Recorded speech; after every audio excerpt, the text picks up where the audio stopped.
Okay, so good morning, everyone, to this class on Lama Tsongkhapa's middle-length stages of the path to enlightenment. Really fortunate that we have this opportunity to go through this text, very precious.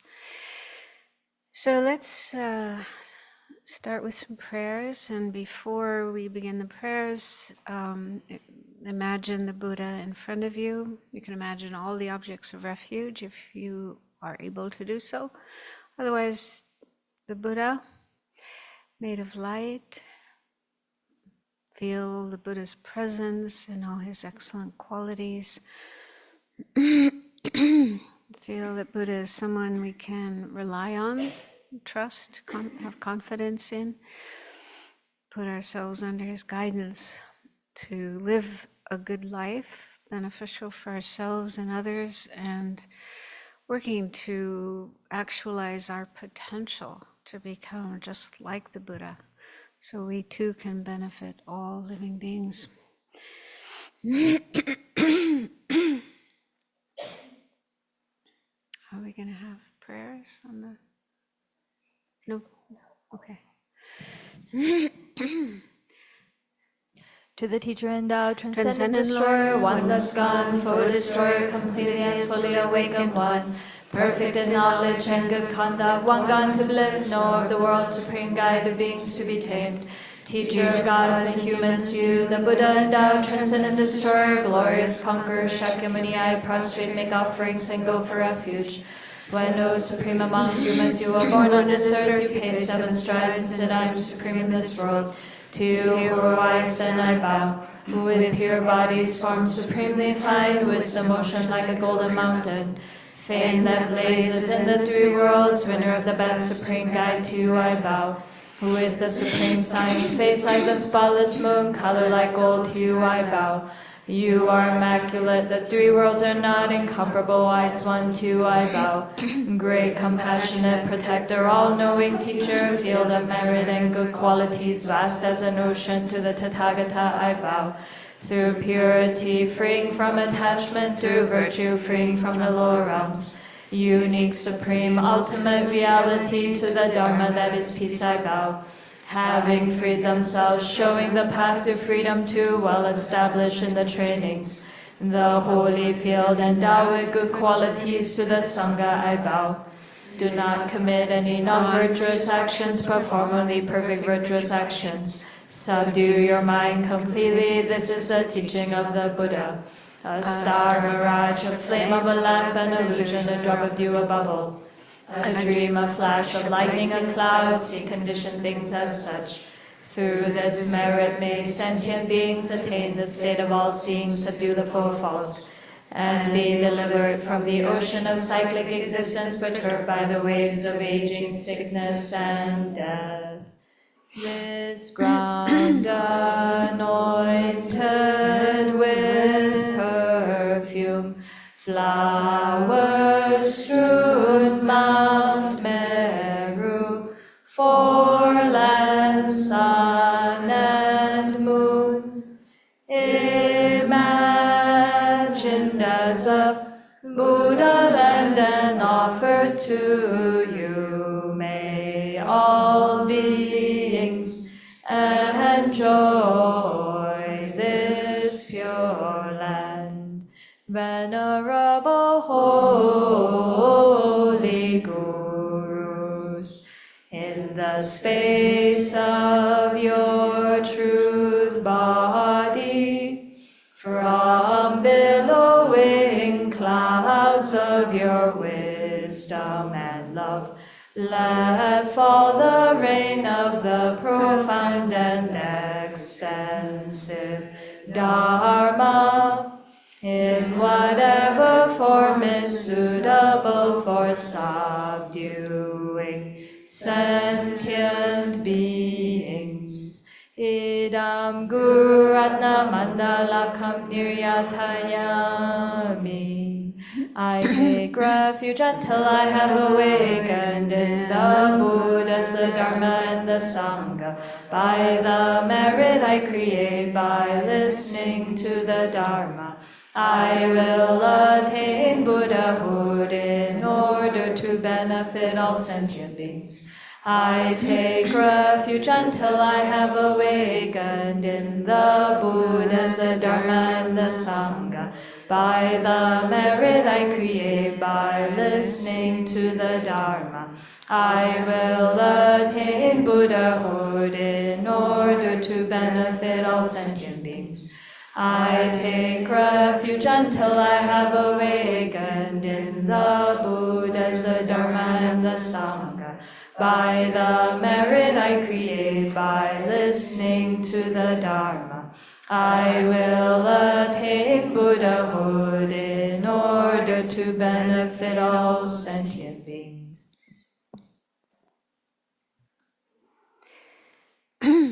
So take a few more minutes to settle down. Make sure you're sitting comfortably and relaxed, but still alert.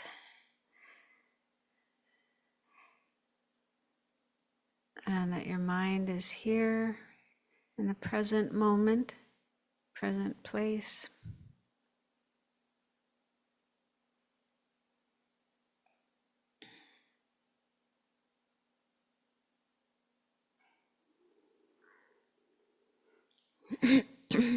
And refresh the bodhicitta motivation you generated earlier today at the beginning of your meditation session.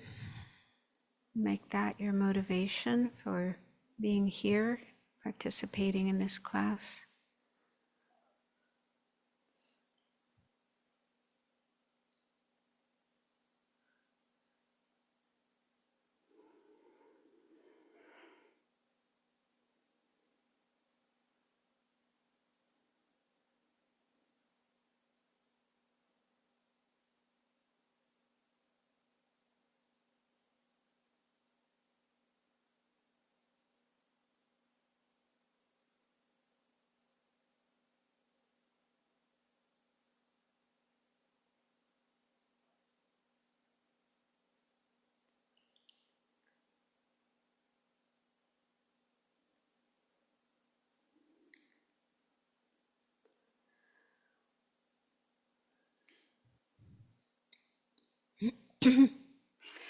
So let's do a little bit of meditation on something we looked at in last week's class. We're on the perfection of ethics. Ethics meaning basically the attitude of not wanting to harm any living being, wanting to benefit them instead. And so it's recommended that to increase our practice of ethics, it's good to reflect on the benefits of having good ethics and the faults or disadvantages of not having good ethics. Let's contemplate some of those. So, the benefits of ethics, we can see results in this very life. If we have good ethics, then our behavior is non-harmful, non-violent. Our speech, way of talking is gentle and considerate. And our mind is peaceful, clear, and subdued. So this will benefit the people around us. They'll be more comfortable around us and want to be near us, not run away. And it's also beneficial for ourselves to behave that way, to subdue our sometimes harmful intentions that may come up. So just in this life, we can experience benefits of having good ethics.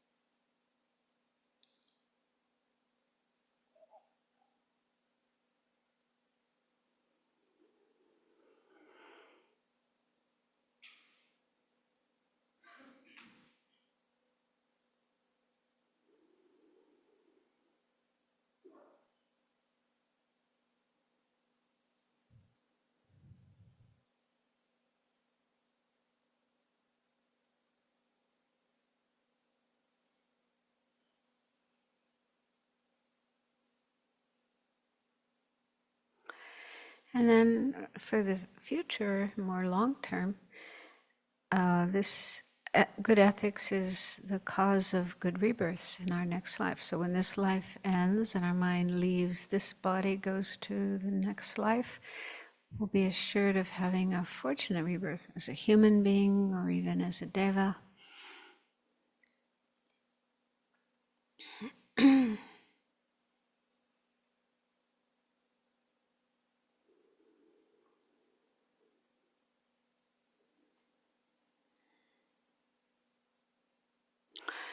But more importantly, in terms of the Dharma, good ethics is essential for developing other good qualities and realizations so that we can make progress on the path leading to liberation and enlightenment, and then finally achieving those high goals.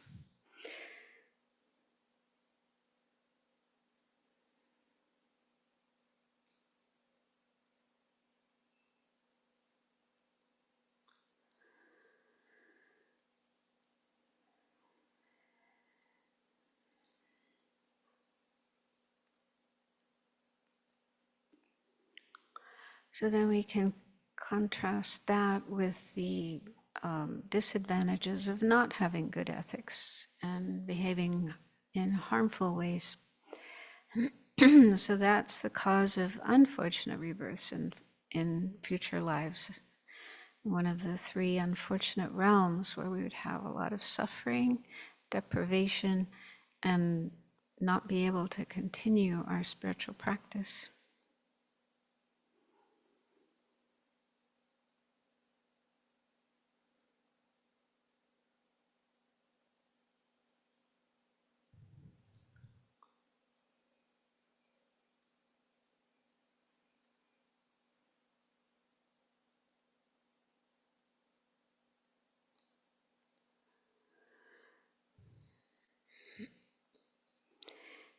And not being careful about ethics will make it impossible for us to attain realizations of the path, like concentration, bodhicitta, the wisdom, realizing the true nature of things, and so on, and impossible to attain the final goals of the path, liberation and enlightenment.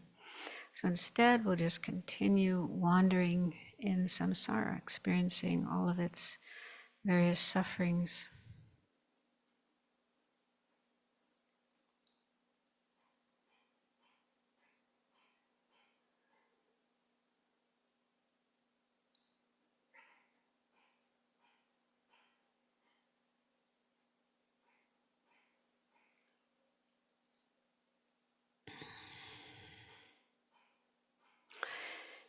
There will also be problems in this life. If we don't have good ethics, we'll have problems at home, with our family, at work, with our colleagues and boss, with our friends, and so on.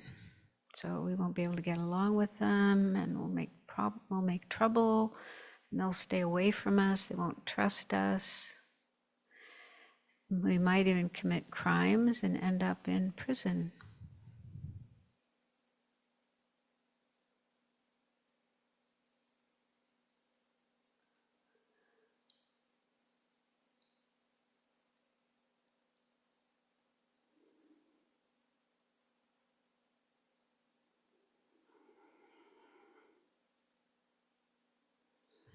So contemplating these pros and cons with regard to ethics, see if you can have the determination to do the best you can to keep good ethics, to live ethically for your own benefit and for the benefit of all other beings.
And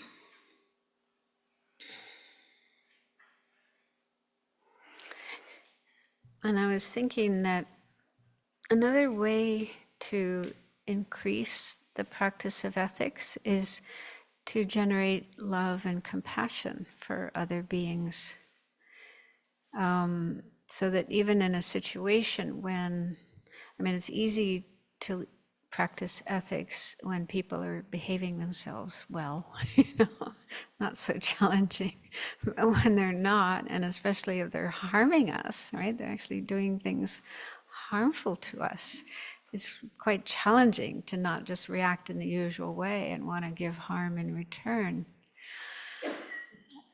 Whereas if we really cultivate strong compassion and love for sentient beings, all sentient beings without exception, then we won't want to harm them, even if they're harming us.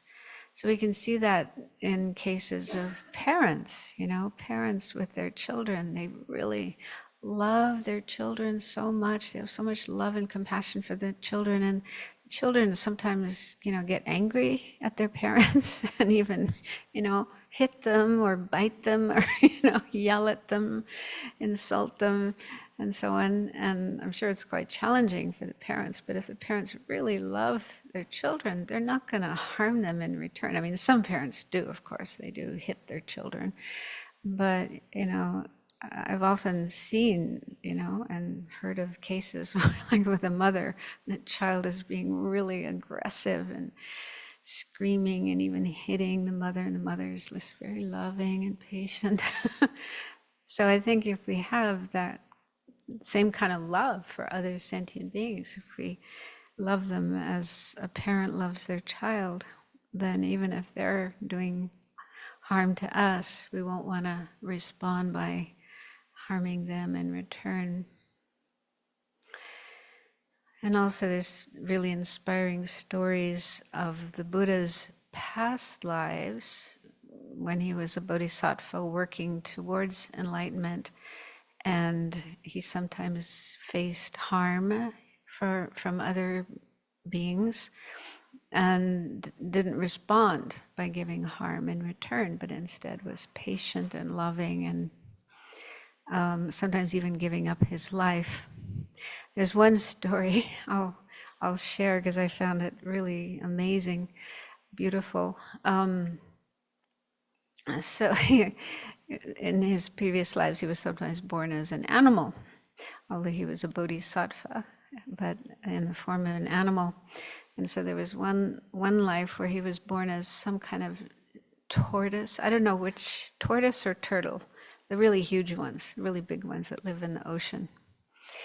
So he was born as that. And one time there was a shipwreck, and so all these people from the ship were in the sea drowning, and this big tortoise or turtle, it's a turtle? Okay, thank you. Ferried the people to the shore. One person at a time. You take the person on the back and bring them to the shore, to the beach, and in that way rescued many, many, many people from this shipwreck. And after doing all of that, he was like exhausted. So he just, fell asleep on the beach, on the sand. And then there was an anthill nearby. And the ants, found this big tortoise and thought, oh boy, here's dinner. And they started eating him. And he woke up to find himself covered with ants that were eating him alive. But being a bodhisattva, he didn't feel angry or hateful towards them, and instead decided to give his life to these ants. And he did so with this thought, now I'm giving my body, and in the future life when I'm a Buddha, I will like to give them Dharma. And so he died in that way. And then it's said that in the future life when he was the Buddha, those thousands of ants were born as his disciples. So he was actually able to teach them the Dharma and benefit them in a much more meaningful way. So anyway, when I read that story, I was like, wow, that is amazing. Yeah, I don't know if I could do that. But anyway, yeah, just that love and compassion for other beings such that you don't want to harm them. Because he thought, well, I could go into the ocean and then they would all get off of me, but then they would drown. And he didn't want to do that, didn't want to harm them. So, yeah. Anyway, so lots of work to do to develop our ethics. So we're just about to the end of this section on the perfection of ethics. So we're on the bottom of page 253.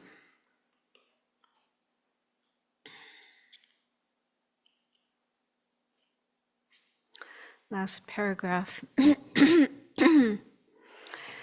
It says, the main ethic of restraint is to abandon the natural misdeeds. So natural misdeeds are the actions that are naturally non-virtuous, no matter who does them. So that would include things like killing, stealing, and sexual misconduct, lying, and so forth. So those, no matter who does those kind of actions, whether you're a monastic or not, whether you've taken vows or not, anyone, any being who does those kind of actions creates negative karma. So those are the main things we need to abandon. The synthesized essential points of the great faults of the natural misdeeds are that one should abandon the 10 non-virtues. So to synthesize natural misdeeds, they're included in the 10 non-virtuous actions, killing, stealing, and so forth. So the Buddha taught those as, there's lots of non-virtuous negative actions that we could do, but those 10 are the main ones that we should abandon, we should give up.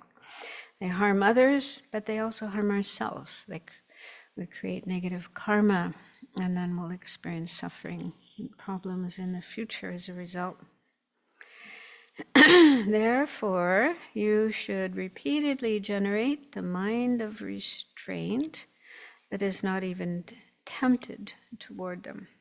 So just by really working on familiarizing ourselves with not doing those actions and not even having a temptation.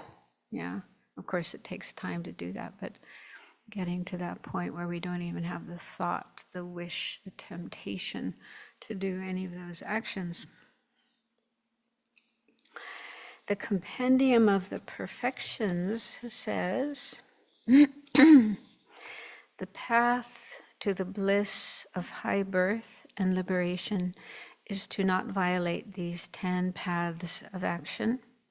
Abiding in them, you will have as a special effect the intention to benefit sentient beings. So that's interesting, yeah, that if we really work on refraining from, restraining from those 10 non-virtuous actions, then one effect will be that the opposite, that we'll have the wish to benefit others, not just refraining from harm, which is, it's good, but it's also better, even better, to have the intention to benefit others. Completely restraining one's speech, body, and mind, in summary, is ethics, said the victor, the Buddha. This is the basis comprising all ethical conduct without exception. So thoroughly train in it.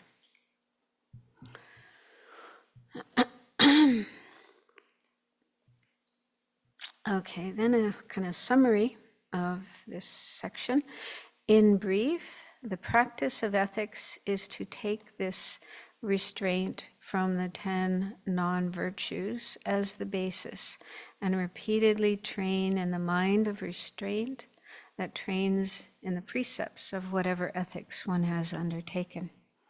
So the basic practice of ethics at the beginning is to refrain from the 10 non-virtuous actions, and then if one has taken any precepts like the 5 lay vows or any type of monastic vow, as well as bodhisattva vows, so really pay attention to the vows or precepts that we've taken and do the best we can to not transgress them.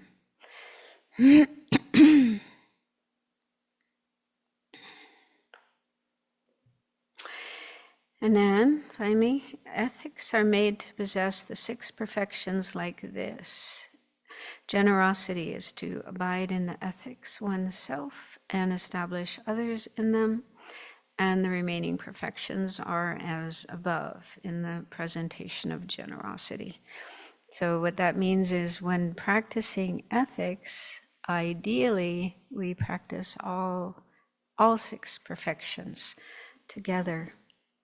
But he doesn't elaborate on that. So from Geshe Lodin's book on the path to enlightenment, he did elaborate on them. So the generosity of ethics is to practice yourself, as he says here, abide in ethics yourself and encourage others to practice it. So in that way, we're giving ethics to others, being an example of ethics and encouraging in a skillful way, not pushing, but encouraging others to practice ethics. So that way, we're giving ethics. And then patience of ethics. The patience of ethics is to be patient while practicing it. So again, even if we are trying to refrain from harm, that isn't the case with everybody else. So when encountering beings who are harmful and maybe harming us or trying to harm us, to practice patience, to not react with anger and then retaliate and give harm to them. And then the joyous effort of ethics is being happy about it. Not begrudging, oh, I took all these precepts, oh my goodness, I can't do this and I can't do that, what a drag. So not having that attitude, but having joy and enthusiasm to live according to the precepts we've taken and practice ethics, seeing the benefits of doing so, and then also encouraging others to practice ethics and be joyful about it. The concentration of ethics is while practicing it to keep the mind focused on what we are doing, not letting our mind get distracted, wander here and there.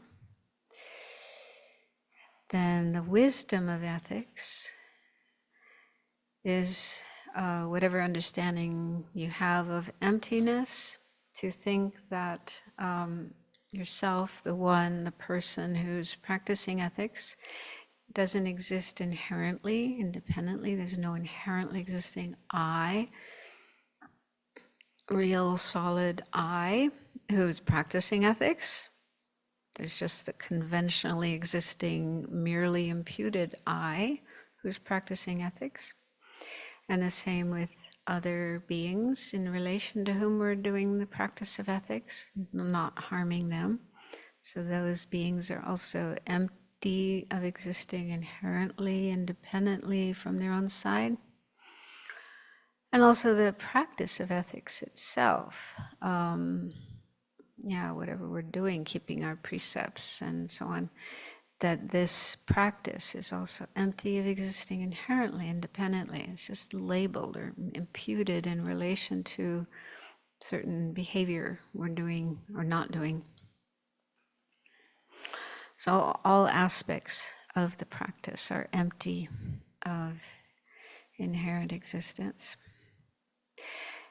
And Geshe Lodin also mentions the ethics of ethics. So that's also part of the practicing all 6 perfections within each perfection. So he says the ethics of ethics is to allow the tendencies that you develop through the practice of ethics to help you to practice it continuously in the future and aspire to be able to do so. So the ethics of ethics is just creating the tendencies, the habituation to this practice, not harming, and have the aspiration that this will continue in the future, not just now, but all the rest of this life and in all our future lives. We will continue to live ethically to the best of our ability.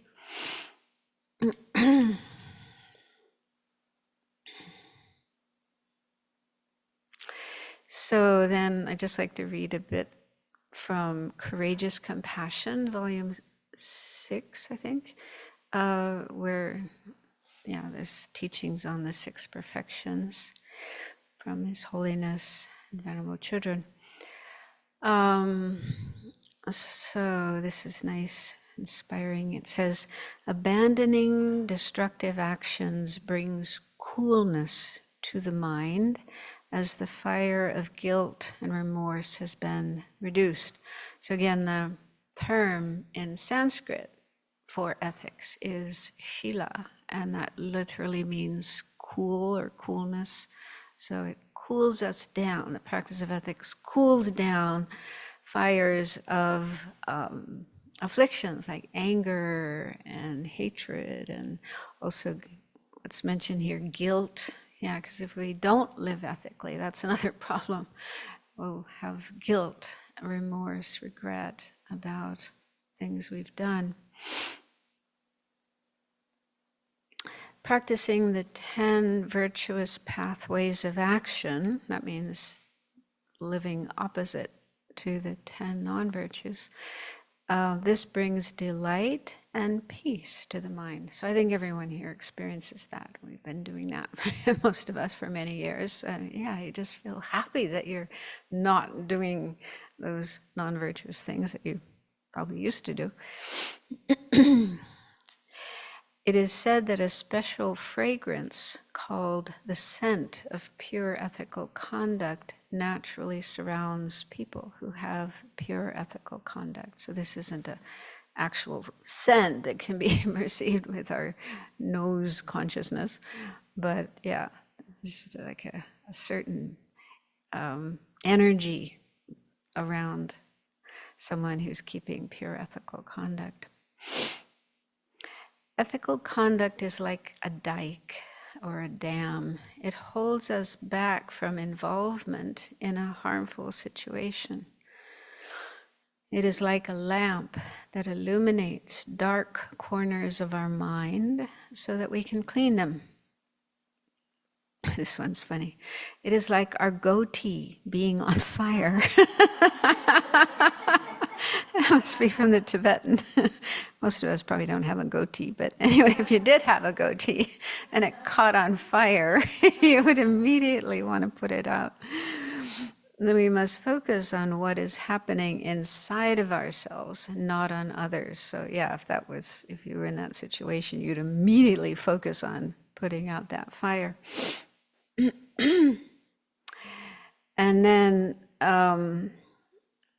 so it's said that as a bodhisattva is progressing on the path, and in particular Arya bodhisattvas, there are 10 grounds of Arya bodhisattvahood, and on each of the 10 grounds, a bodhisattva gains a surpassing practice of one of the 10 perfections in this case. And so it's on the second ground that bodhisattvas gain this surpassing practice of ethics. So it says, bodhisattvas on the second ground excel in ethical conduct. Whether they are awake or asleep, standing, sitting, walking, or lying down, their body, speech, and mind are free from even subtle ethical misdeeds.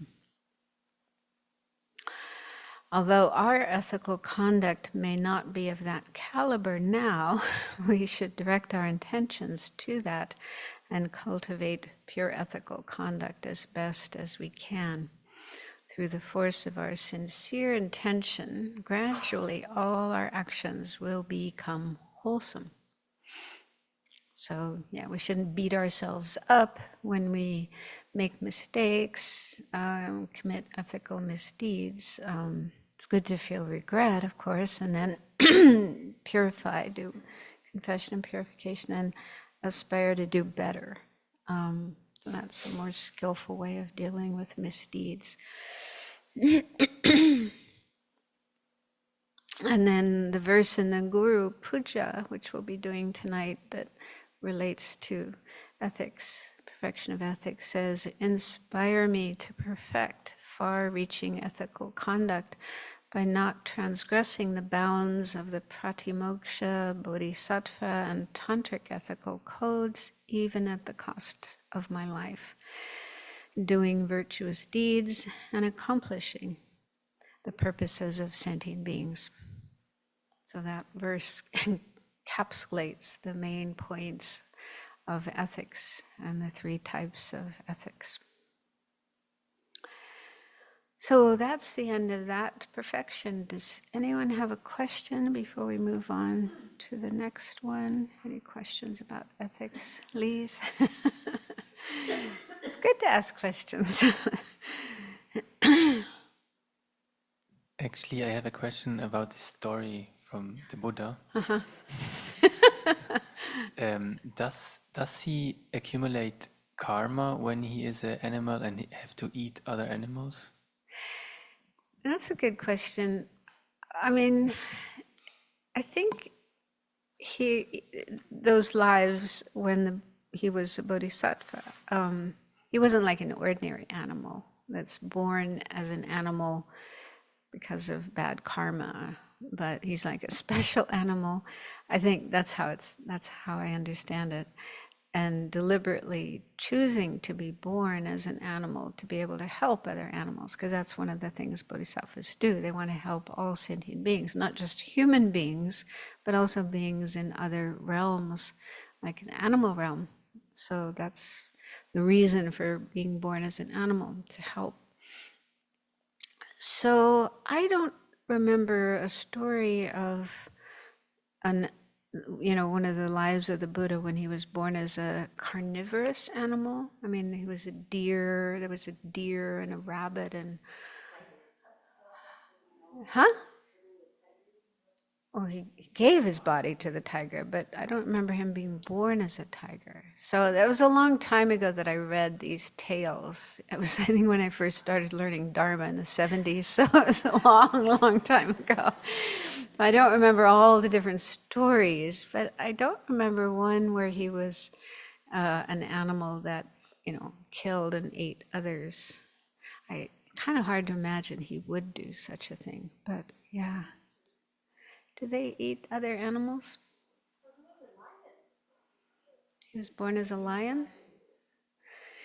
Yeah, that's a tricky question. I don't know. I can't really say. Yeah. But that's the intention or the motivation for a bodhisattva to take birth in like the animal realm, is to benefit the beings there, not harm them. So I don't know the details of that. That's just the general idea.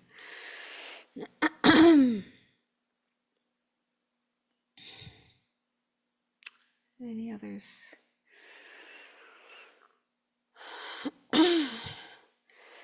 So we can move on to the third perfection, patience, which is probably good to start doing this before move day, right? Just to remember remember the perfection of patience before a challenging situation like that. Okay, so patience, and the term Kshanti, I think, in Sanskrit. In Tibetan, it's Zopa. So there's different translations for this, like Venerable uses fortitude, and other translators use tolerance or forbearance. I don't know. I like patience. I like that word, and it's what I grew up with in Buddhism. So yeah, I like the word patience. But we do have to understand what it means. So how to train in patience has 3 points: the nature of patience, its subdivisions, and how to generate patience in one's mind stream. So the nature of patience is the mind abiding at ease without being overwhelmed by harm and suffering, as well as a very staunch belief in the Dharma. Its opposites are hatred, disheartenment, lack of belief, and dislike. So those are said to be the opposites of patience, because there's 3 kinds of patience, which we'll get to soon. Well, anyway, yeah, the main kind of patience is called disregarding harm done by others, and that means when someone is harming you, you don't return, you don't harm in return, you don't retaliate. And so the first word in the opposites of patience, hatred. So hatred is the opposite of that kind of patience. You know, having hatred and anger and wanting to retaliate, return harm for harm. That's opposite to the first type of patience. And the second type of patience is called accepting the suffering that arises in one's own mind stream. So that kind of patience is practiced when we are experiencing difficulties, like sickness or financial problems or relationship problems, any kind of problem that comes along in our life. There's a kind of patience that enables you to put up with this difficult situation without becoming discouraged, disheartened, upset, depressed, and so on. So the second word there in the opposites to patience, disheartenment, being disheartened.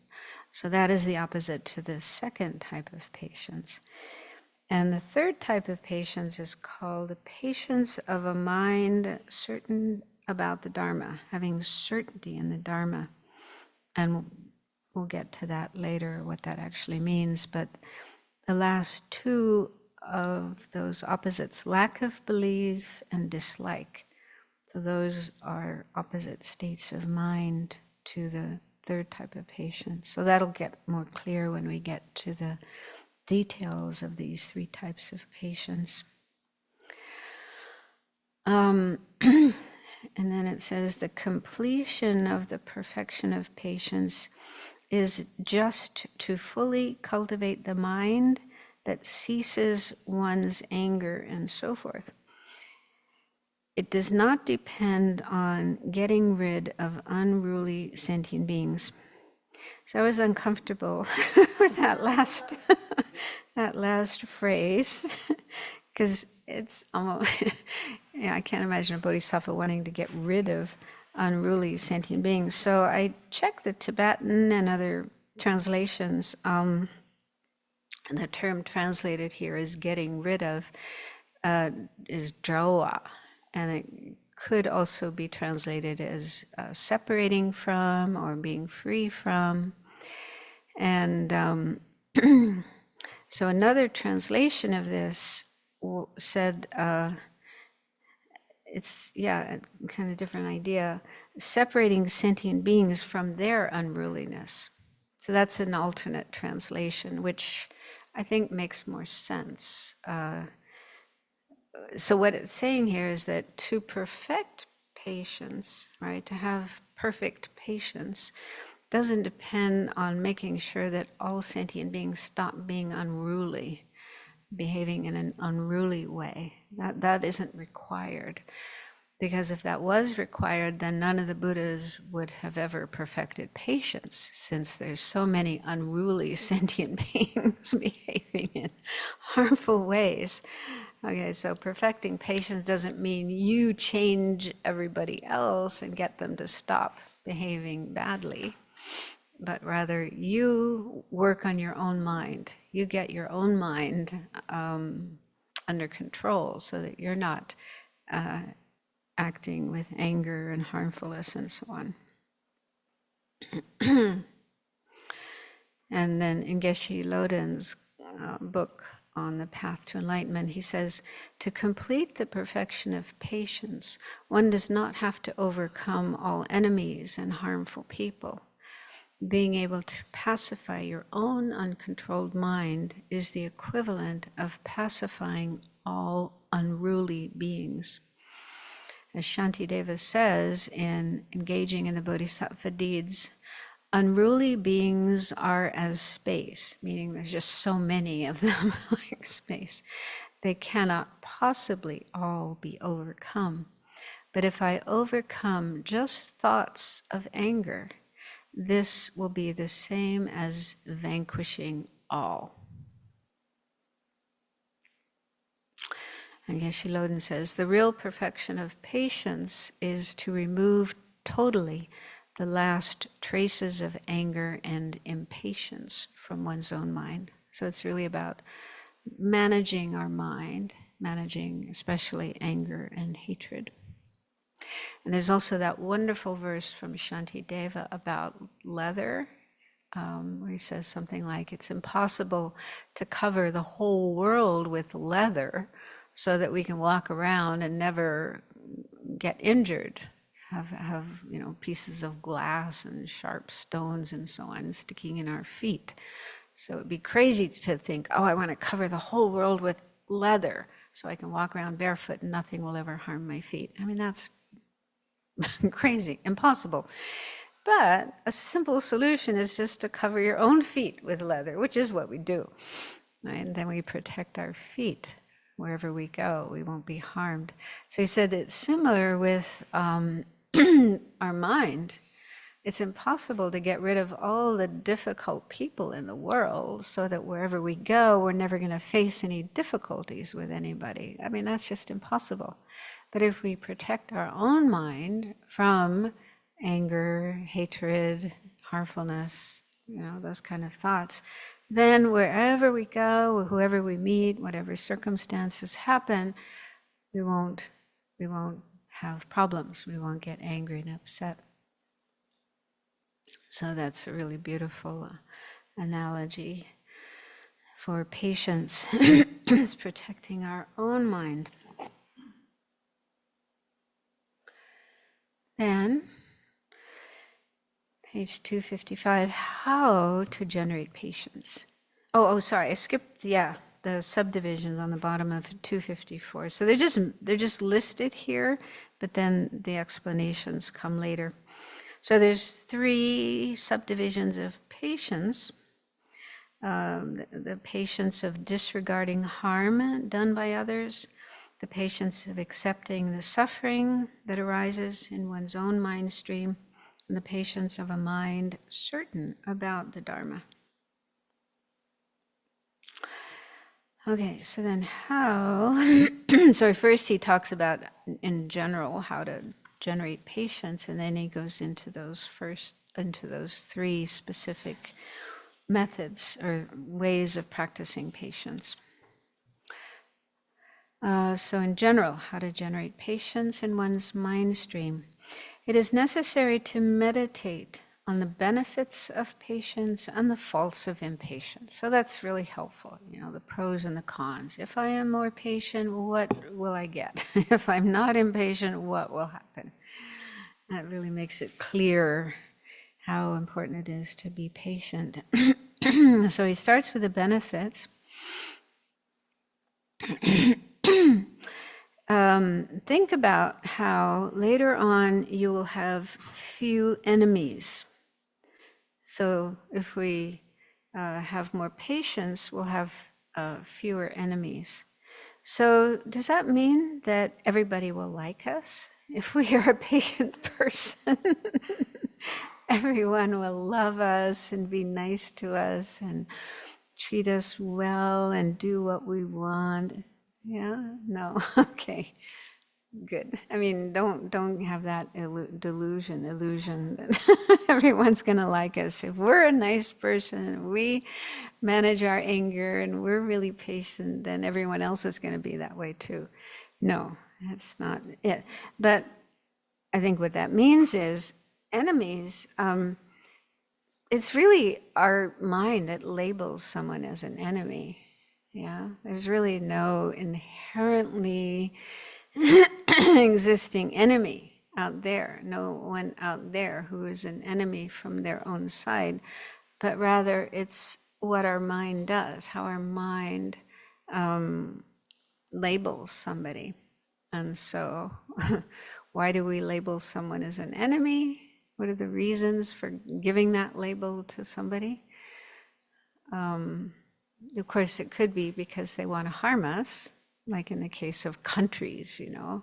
A country will have enemies that are aggressive towards them, trying to harm them, or actually not just trying to, but actually harming them, doing harmful things to them. So then that other country is labeled as an enemy. But it can also happen on the personal level. There's someone who's harming us or trying to harm us, hates us, then we can label them as an enemy, which is only natural. This is just the norm, among human beings. But a person, a Dharma practitioner, someone wanting to follow the path to higher states, liberation, enlightenment, and so on, what we try to do is not see anybody as an enemy, and instead, even someone who is trying to harm us, we can see them as helpful to us. So the Buddha spoke about this. It's someone trying to harm us is actually a teacher, someone who's teaching us, giving us the opportunity to practice patience, to cultivate our love and our compassion and our patience. These are excellent qualities we need to develop as we're following the path to liberation or enlightenment. We need to develop love and compassion and patience and non-harmfulness and so on. And we do have those qualities already, naturally, in certain circumstances with certain people, but we don't always have them, especially with someone trying to harm us. So when someone's trying to harm us, then the opposite states of mind come up, anger and wanting to harm in return.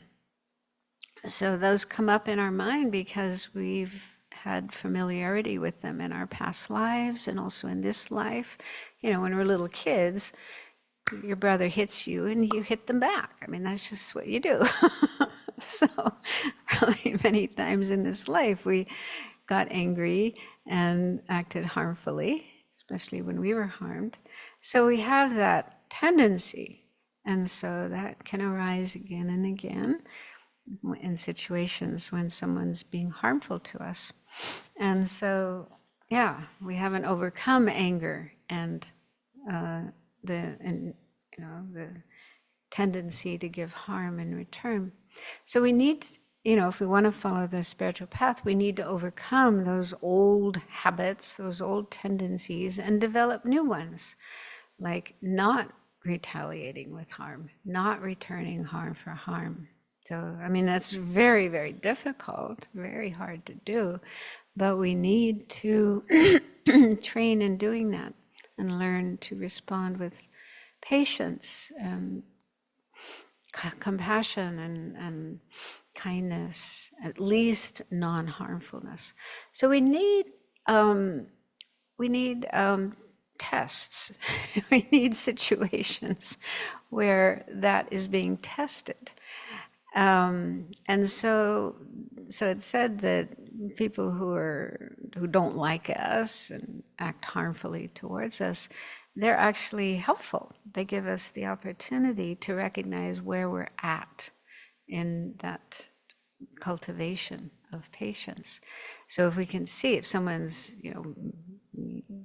verbally or even physically acting in a harmful way towards us, and we see in our mind anger coming up and the intention to give harm in return, then we can see, oh, I still have a lot of work to do on that. I'm not yet free of those old tendencies, so I have to work more on cultivating non-harmfulness and patience and so on and so forth. So those people are actually helpful for us. even if that's not their intention.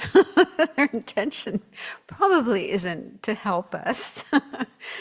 But as a spiritual practitioner, someone following the path, that is the role they're playing. That is what they're providing us with, an opportunity for practice, for growth, for increasing our love and our compassion and our patience. So that's why we don't see them as enemies. We see them as helpful, as teachers. Yeah. But that takes time. It takes time to train in that way of thinking, because it's totally counter to the world, what most people in the world are doing, and also to our own past experiences. So I think that's why it's said here that you'll have fewer enemies, because you won't see even harmful people as enemies, but you'll see them as, oh, they're helping me. They're my teachers, supreme teachers, like it says in the 8 verses. So that will be beneficial then. If we work on patience, we'll have fewer enemies and eventually no enemies. We won't see anyone as an enemy. Everyone appears as a friend, a helper, a teacher. And then another benefit, you will not be separated from dear ones.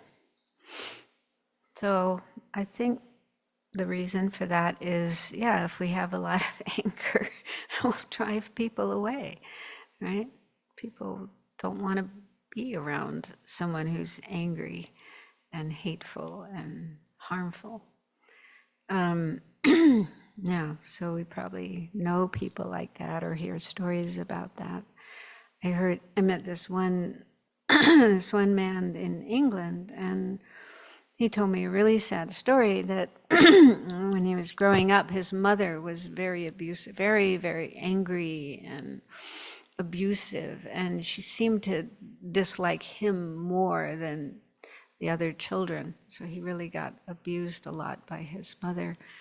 And when he grew up and could leave home, he did, and just totally cut off from his mother, didn't communicate at all for something like 20 years. And then he heard, at the time when I met him, he said he heard that his mother was now very ill, and everyone else had left. Like all the other family members, including her husband, who I guess put up with her for many years, but he finally got fed up as well. So she was alone and had nobody to care for her.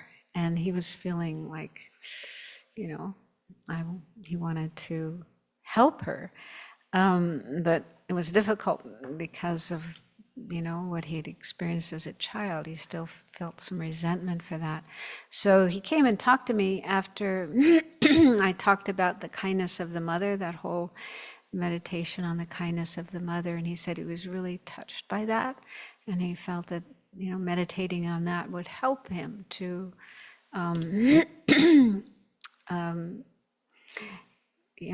appreciate his mother, what she did do for him, so that he could reach out to her and offer his help. But that's one example of someone whose anger, uncontrolled anger, just drove everybody away. And then when she was at a time in her life when she needed help, there was nobody to help her. So I think there's probably lots of cases like that. Being an angry, hateful, aggressive person, you just drive everyone away. And then when you need help, no one is there to help you.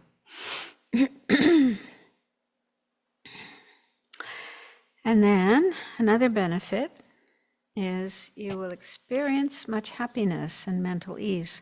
So anger really disturbs the mind. It causes chaos in the mind, suffering in the mind. If you really look at your mind, you can see that, it doesn't bring peace. It's just the opposite. It brings suffering. So if you can overcome anger and have more patience, then you'll have much more happiness and mental ease, peace of mind.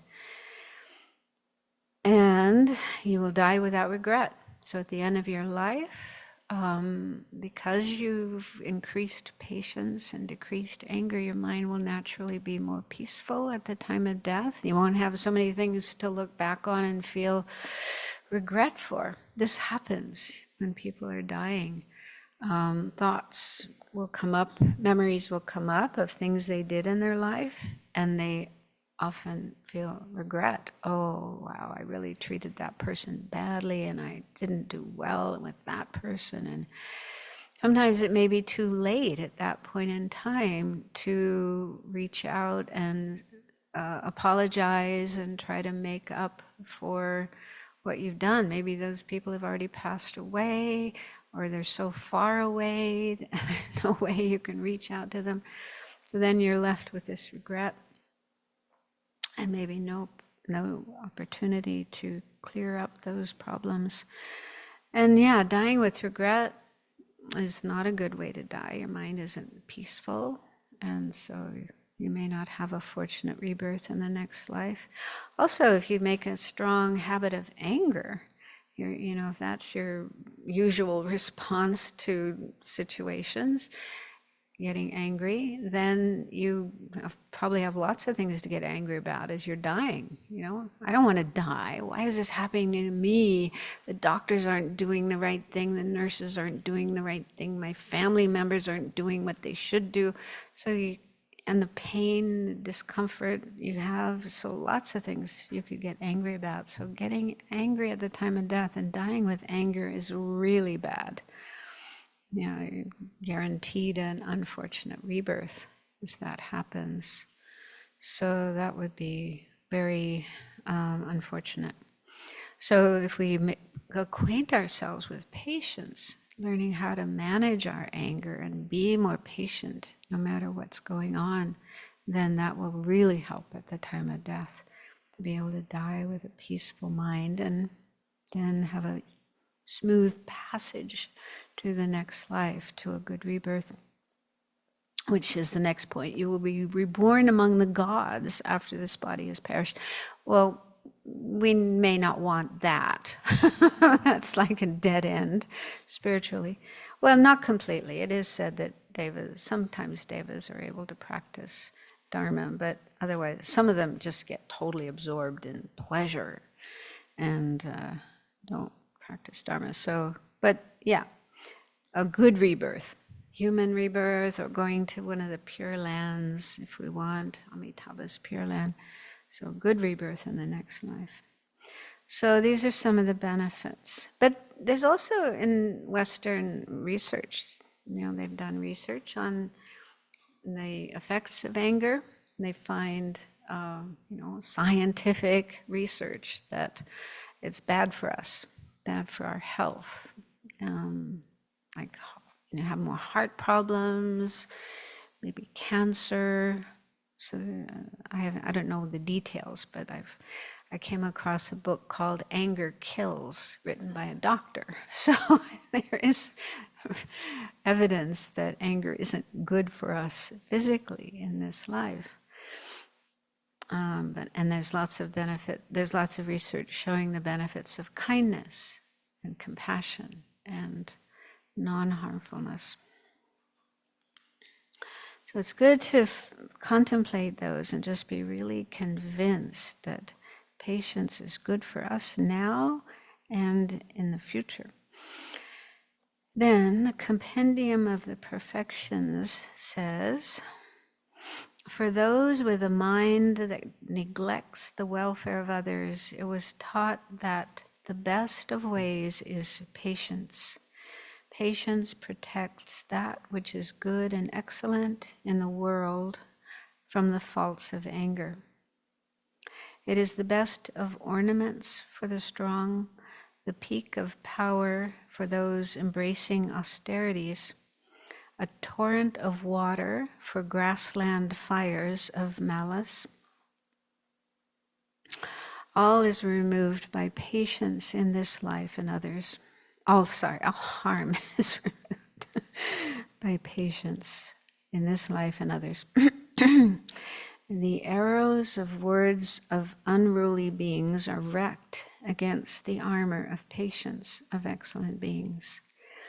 Thereby, they turn into excellent flowers of praise and become attractive garlands of fame. So patience is like armor protecting us from harm, the best kind of armor, not anger, not, the usual kind of armor that soldiers and police wear. And another quote, patience is also the workshop where bodies are made with beautiful qualities and adorned with the signs of a Buddha. So another benefit of patience is it makes us beautiful. You'll have a beautiful body.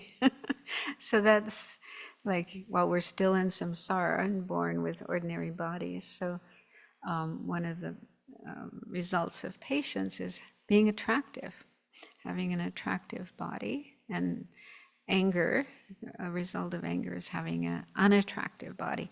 And I think that's true even in this lifetime. I think if you look at a person who's very kind-hearted and patient, not easy, not likely to get angry, there's a sort of beauty about them, sort of attractiveness, even if they're not so physically attractive, but that quality of patience makes them attractive. On the other hand, a person might be really attractive, really beautiful, but if they get angry a lot, show anger in their face and their body language and so on, then that kind of makes them ugly. So I don't know, that's my perception. So even in this life, without waiting for a future life, you can see the effects of anger and patience on the body. So then he says, meditate on the benefits as taught here until you reach a strong and stable certainty about them. Then second, meaning the faults of impatience. Okay, now we're going to look at the downside of not having patience. So, entering the Bodhisattva way, Shantideva's text says, an instant of anger destroys everything that has been gathered in 1,000 eons. All those good deeds, whatever they are, like generosity and honoring sugatas. Okay, so this is talking about anger. So there's a whole discussion on the next couple of pages about anger destroying virtue, destroying merit, good deeds that we have done.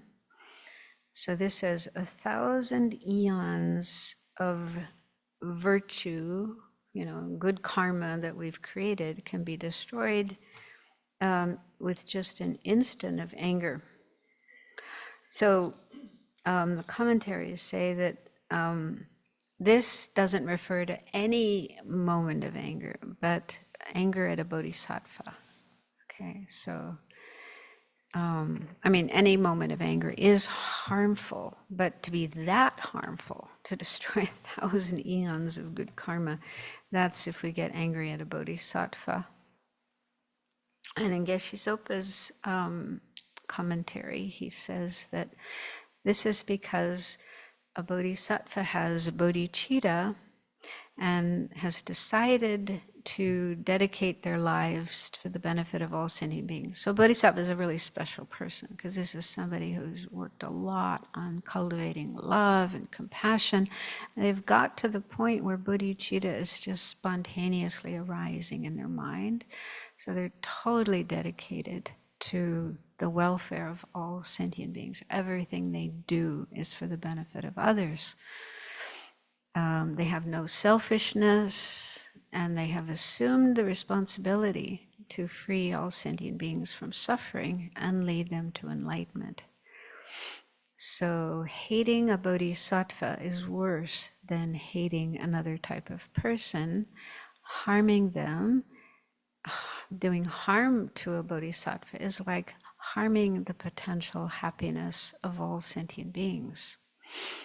So that's why getting angry at a bodhisattva is so harmful for ourselves. Yeah, harming our own virtue, our own merit, our own spiritual progress.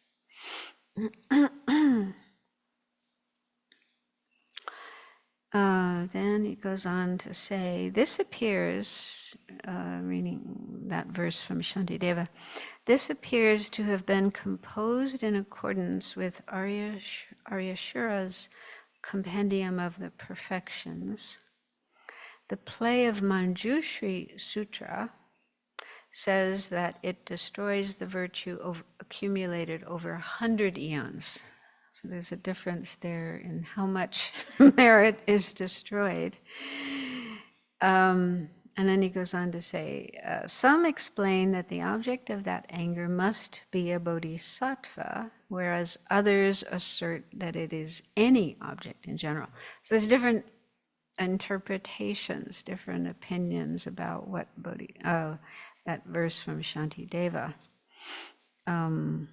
But yeah, Geshe Zopa says this is anger at a bodhisattva. And also, Lama Tsongkhapa says the former accords with entering the middle way. So entering the middle way is Chandrakiri's text on wisdom. Therefore, through anger toward a child of the victors, another term for bodhisattvas, the virtue from giving and ethics one has amassed over 100 eons is crushed in an instant. So here again he's saying 100 eons, getting angry at a bodhisattva is will destroy the virtue accumulated in 100 eons. So when going into detail with this, it doesn't do that in this text, but elsewhere, there's the various permutations about who it is that's getting angry, the person who's getting angry, and the object, the person you're getting angry at. So in some cases, it's just an ordinary person like us getting angry at a bodhisattva. In other cases, it's one bodhisattva getting angry at another bodhisattva. And within that, it could be a bodhisattva on a lower level of the path getting angry at a bodhisattva on a higher level, or it could be a bodhisattva at a higher level getting angry at a lower bodhisattva. So there's sort of various possibilities there.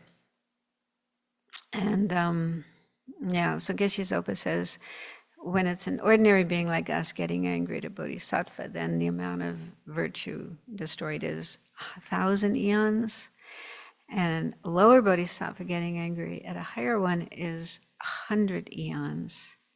And you might think, well, that seems unfair. Yeah, you'd think that it should be the other way around. Like if you're a bodhisattva, you shouldn't really get angry at all. So that seems like it should destroy more merit. I haven't come across an explanation of that. But my guess, this is just a guess, that it could be because being a bodhisattva, you have so much more merit and also so much more familiarity with antidotes to things like anger.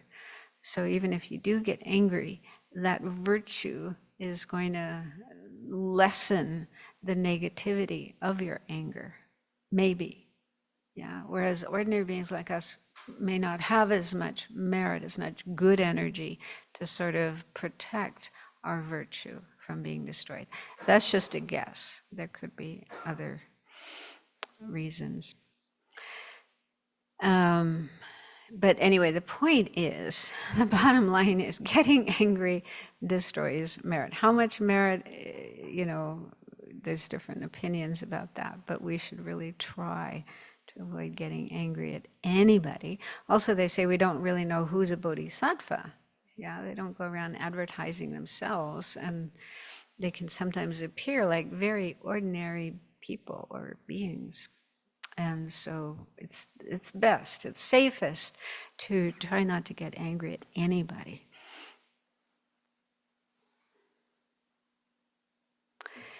Okay, then Continues, as regards the person in whom anger arises, even bodhisattvas destroy their roots of virtue if they get angry. So needless to mention, this is the case for one who is not a bodhisattva and who gets angry at a bodhisattva.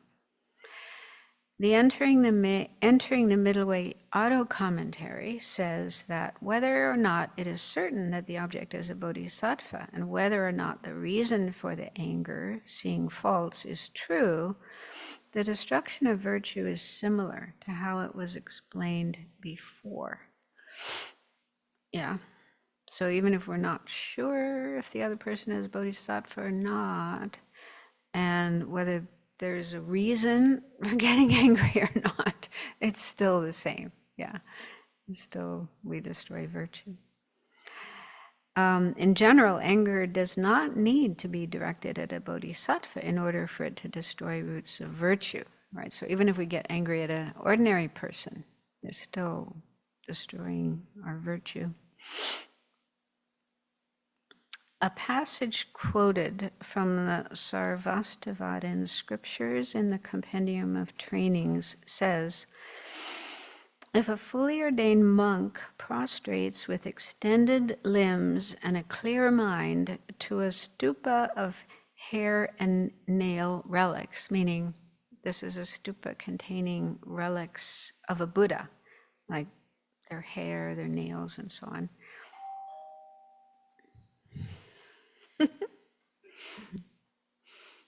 Maybe it's the Ziply folks. Okay, so fully ordained monk prostrating to a stupa, he will come to enjoy as many thousands of universal monarch kingdoms as there are particles of dust that cover the ground all the way down to the golden foundation. So yeah, as you're prostrating, making a full-length prostration, and your body covers that much of the earth, so all the particles of dust from your body down to the golden foundation. This is according to the Buddhist cosmology. There's this golden base at the bottom of our earth. So all the way down to there. So that many particles of dust, you're creating the cause to be a universal monarch and rule over, I say, again, according to Buddhist cosmology, a whole system, like the universe with Mount Meru, 4 lands, 4 continents, and so on. So you rule over all of that so many times. So anyway, that's just a huge amount of merit. That means a huge, vast amount of merit is created by prostrating to a stupa. And then, so in Courageous Compassion, it has the complete quotation from this, and it says that this is the questions of Upali Sutra. Has that been translated? Is there a translation of the questions of Upali Sutra? Anyway, it seems to be that. It seems to be that particular sutra. And so the Buddha made this statement about this vast amount of merit created by prostrating to a stupa. And then Upali asked the question about, is it possible to destroy merit? Can that, like that much merit be destroyed? And in the Buddha's answer, this last verse on 256 is part of the Buddha's answer, talks about destroying the merit. So here it says, even those roots of virtue will be destroyed if he injures or disparages one of pure conduct. Therefore, if one should abandon even anger at a charred log, how much more so at a body endowed with consciousness? So he's saying, yeah, if you get angry, then you can destroy all that virtue that was created by making a prostration. And also he says, you know, it's inappropriate even to get angry at a log. So of course, you know, getting angry at a being with consciousness. So I have some doubt about the way this is translated. looking at courageous compassion. I'll just read what it says there. So there it mentions actually 3 levels of damage to the roots of virtue. It says it says 3 levels of damage. One is diminished. Roots of virtue can be diminished, 1, thoroughly reduced, 2, and completely consumed, 3. So there's different possibilities of how our roots of virtue can be damaged.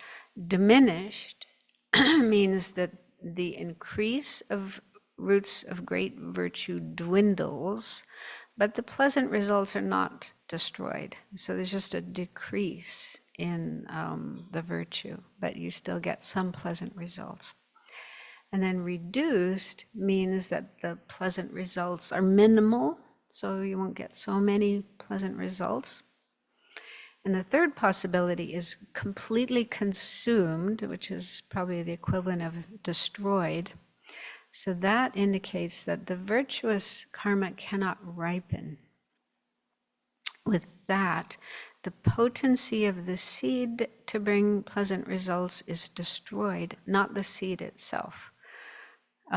So they say it's like you may still have the seed of that virtue that was created, but its potential to bring results has been destroyed in the same way that ordinary seeds, the ones we plant in the garden, if they are burned, then the seed may be there, but it won't be able to bring any plants, any results. So in a similar way, the seeds of our virtue can be destroyed such that no pleasant results will come. And it says, these seeds of virtue are those from the collection of merit created by generosity, ethical conduct, fortitude, or patience, and other compassionate actions. They are not seeds of virtue from the collection of wisdom, which are created by meditating on selflessness and emptiness, and so on. So anyway, the seeds of the merit side of the path, the method side of the path, practicing giving, ethics, and patience, and so on. So those seeds of virtue can be destroyed. So I guess it depends on, again, who you get angry at, how much anger you have, who you are when you get angry, that how, to what extent the seeds of your virtue will be either diminished or totally destroyed. So the next page, we don't have time to get into that, but it goes into kind of complicated. I had to read a number of different commentaries because he's exploring what does it mean to say that roots of virtue are destroyed? What does that actually mean? And there's different opinions about that, and Lama Tsongkhapa presents different opinions, and then he presents his own explanation of that. So we'll leave that for next week, but you might want to read that ahead of time, although it's a little difficult to understand. But we'll try to clarify that for next week. Any questions, Venerable Trini?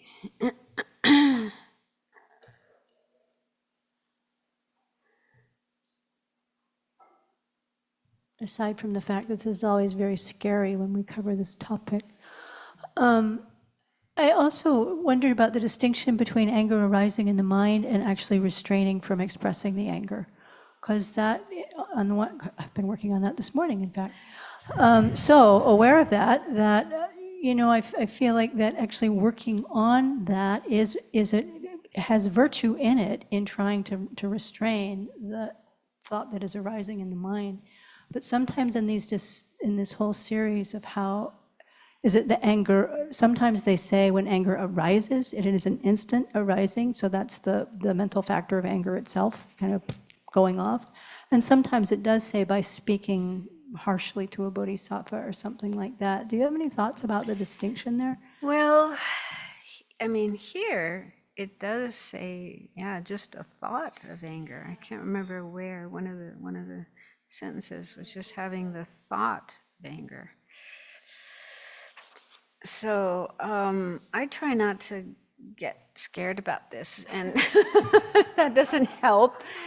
I mean, it is helpful to realize that anger has that destructive power, potential, and yeah, to really work on reducing anger and all the factors, the conditions that can give rise to anger, really work on that, and get to the point where it doesn't even pop up in the mind. But I mean, you know, we just, that's all we can do. And yeah, I think it is good to get to the point where it doesn't even come up in the mind, but I think that's probably a long way off. But yeah, this whole this whole idea of destroying, but it's like, I think of it like with fire, you know, like in the summertime, by September, you know, everything is super, super dry. And even the tiny spark, right? We have to be careful. There was one fire, one horrendous fire, I think the one in Oregon a few years ago. They found it was started by a spark from, like somebody had a flat tire, and they pulled, you know, the tire, I don't know, not the tire, but the rim of the tire was scraping against something and produced a spark. And that one spark on the side of the road started this fire that just, I mean, it was huge. So we know that. And so we're really, really careful, you know, not to do anything that would cause sparks. And even if there is a spark, you know, immediately put it out. So I think it's similar with anger. Anger, you know, can have such destructive power that we really need to not entertain it and work on our minds so, you know, we don't allow it to dwell and feed it, and, you know, try to get to the point where we don't even feel it. That's all we can do. But yeah, there's a lot of discussion about this. I think Guy Newland, I remember I came across an article. Guy Newland, I think, was really looking into this whole idea of the destructive power of anger. And okay, so we'll stop there because I do want to do this little talk about Lama Yeshe. So let's first dedicate the merit, positive energy. May the spiritual teachers who lead me on the sacred path, and all spiritual friends who practice it, have long life. May I pacify completely all outer and inner hindrances. Grant such inspiration, I pray. May the lives of the venerable spiritual mentors be stable, and their virtuous actions spread in the 10 directions. May the light of Losam's teachings dispelling the darkness of the beings in the 3 worlds always increase. Idam Guru Ratna Mandalakam Niryatayami. Due to this merit, may we soon attain the awakened state of Guru Buddha, that we may be able to liberate all sentient beings from their sufferings. May the precious Bodhi mind, not yet born, arise and grow. May that born have no decline, but increase forevermore.